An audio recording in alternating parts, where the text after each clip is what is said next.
శ్రీమాత్రే నమః. ఈ చిన్న శ్లోకం ఎవరైనా పఠించవచ్చు. లాంకాయాం శాంకరీదేవి కామాక్షి కాంచికాపురే ప్రద్యుమ్నే శృంఖళాదేవి చాముండా క్రౌంచపట్టణే అళంపురే జోగులాంబా శ్రీశైలే భ్రమరాంబికా కొల్హాపురే మహాలక్ష్మి మాహుళ్యే ఏకవీరికా ఉజ్జయిన్యాం మహాకాళీ పీఠికాం పురుహూతికా ఓడాణ్యే గిరిజాదేవి మాణిక్య దక్షవాటికే హరిక్షేత్రే కామరూపా ప్రయాగే మాధవేశ్వరి జ్వాలయాం వైష్ణవీదేవి గయా మాంగళ్యగౌరికా వారాణస్యాం విశాలాక్షి కాశ్మీరేషు సరస్వతీ. ఈ శ్లోకం యొక్క ఫలశ్రుతి: అష్టాదశేషు పీఠేషు యోగ విద్యవాన్ నిర్మితాం తాసాం స్మరణ మాత్రేణ మృత్యుదారిద్ర్యనాశనం సాయంకాలే పటే నిత్యం సర్వశత్రువినాశనం సర్వవ్యాధిహరం ఆరోగ్యం సర్వసంపత్కరం శుభం. ఇప్పుడు అమ్మవారి శ్లోకంలో వివరించిన 18 అష్టాదశ శక్తి పీఠాల మహిమాన్వితమైన గాథను తెలుసుకుందాం. మొదటిగా శాంకరీదేవి కొలువైన పుణ్యస్థలం. ఇది శ్రీలంకలో ఉంది. లంకాయాం శాంకరీ అని పలుకుతాంగా ఆ పుణ్యస్థలం. ఒకప్పుడు ఆత్మలింగం తెద్దామని రావణాసురుడు కైలాసానికి వెళ్ళి పార్వతీదేవిని మోహించి బంధించి తన వెంట తీసుకుని వద్దామని ప్రయత్నం చేశాడు. వాడి వల్ల కాలేదు. పరాశక్తి యొక్క అస్త్రబంధానికి కట్టుబడి గిలగిల కొట్టుకుసాగాడు. జ్ఞానోదయమయ్యి అమ్మవారిని ప్రార్థించాడు. అమ్మవారు కరుణించి వరం కోరుకోమంది. నీవు నా పట్టణంలో స్థిరంగా ఉండవలసింది అని కోరాడు. రావణా, నీవు చేసే అకృత్యాల వల్ల ఇప్పటికే నీ రాజ్యం సముద్రంలో మునిగిపోతున్నది. ఇప్పుడు నన్ను నీ పట్టణంలో కొలువై ఉండమంటున్నావు. నువ్వు నా మాటను పెడచెవిన పెట్టినంతకాలం నీ రాజ్యం నిలిచి ఉంటుంది. నీవు నన్ను ధిక్కరించిన వెంటనే నేను అంతర్ధానమైపోతాను అంటూ వరమిచ్చింది అమ్మవారు. రావణాసురుడు సరేనన్నాడు.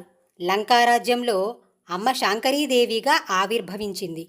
రావణుడు ఆ శాంకరీని నిత్యం ఆరాధిస్తూ ఉండేవాడు.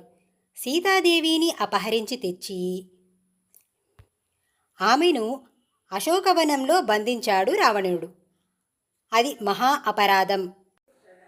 తక్షణం ఆమెను సగౌరవంగా తోడ్కొని వెళ్ళి శ్రీరామచంద్రమూర్తికి అప్పగించవలసిందిగా శాంకరీదేవి నయాన భయాన రావణునికి చెప్పి చూసింది. కామం తలకెక్కిన రావణునికి ఈ హితవచనాలు రుచించలేదు. అమ్మవారి మాటను లెక్క చేయకుండా వెళ్ళిపోయాడు. దాంతో శాంకరీదేవి ఆగ్రహించి అక్కడ నుండి తాను చెప్పినట్టుగా అంతర్ధానమైపోయింది. అలా అంతర్ధానమై వెళ్ళిపోతున్న ఆ దేవిని దేవతలు సాధువులు ఈ భూమిని విడిచి వెళ్ళొద్దమ్మా అని ఆర్తిగా ప్రార్థించారు. అలా వారి ప్రార్థనల మేరకు శాంకరీదేవి దక్షిణాది నుంచి ఉత్తరాది వరకు అక్కడక్కడ ఆగి సాగిపోయింది. అలా ఆమె ఆగిన ప్రతి చోట ఒక ఉపశక్తి పీఠం వెలిసింది. ఇవి 108 పీఠాలు. రెండవ శక్తిపీఠం కాంచీపురే కామాక్షి, అంటే కాంచీపురంలో ఉన్న కామాక్షిదేవి. ఒకనాడు శివుడు కైలాసంకి రాగానే అమ్మవారు కాసేపు స్వామితో సరదాగా మాట్లాడుతూ ముచ్చటిస్తూ సరదాగా స్వామి కళ్ళు 2 చేతులతో కప్పివేసింది.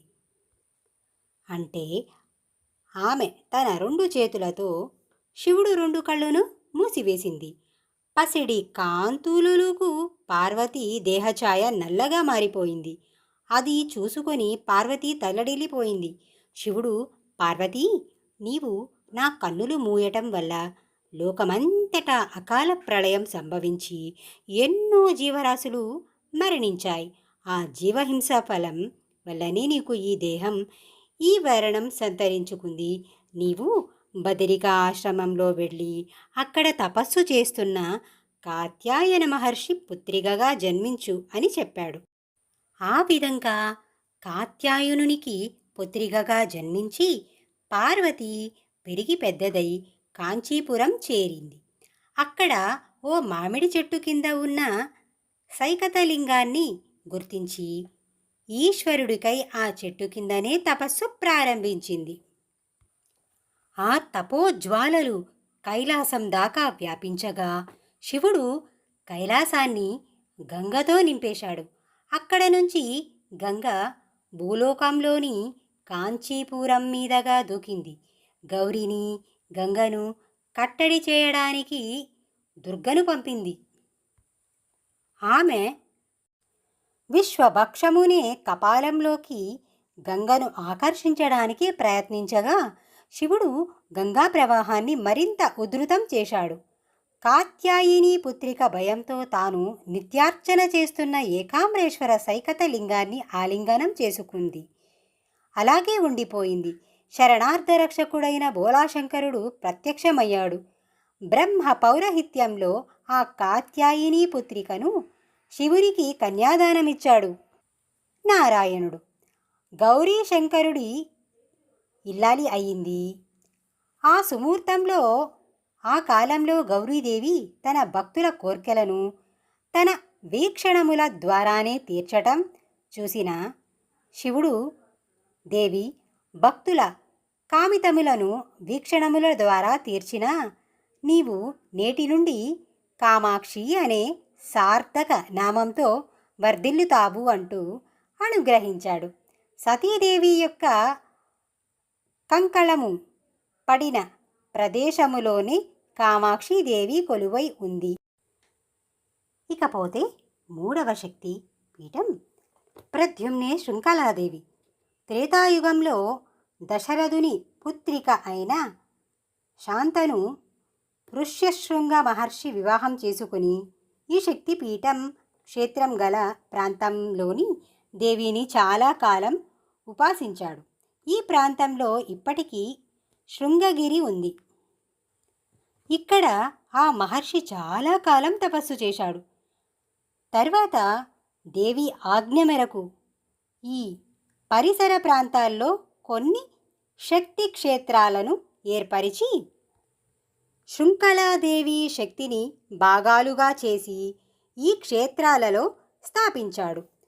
ఋష్యశృంగ మహర్షి స్థాపించిన దేవతల కనుక స్థానికులు ఈ దేవతలను శృంఖళా దేవతలుగా అంటున్నారని ఇంకో ఐతిహ్యం.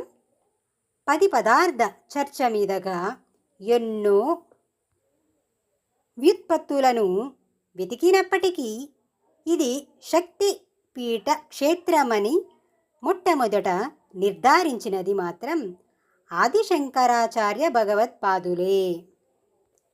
కలియుగంలో 3000 ఏళ్ల అనంతరం శ్రీ శంకరాచార్యుల వారు మహిషాత్మి నగరం నుంచి శారదాదేవిని తీసుకొచ్చి వస్తూ ఈ ప్రాంతానికి వచ్చారు.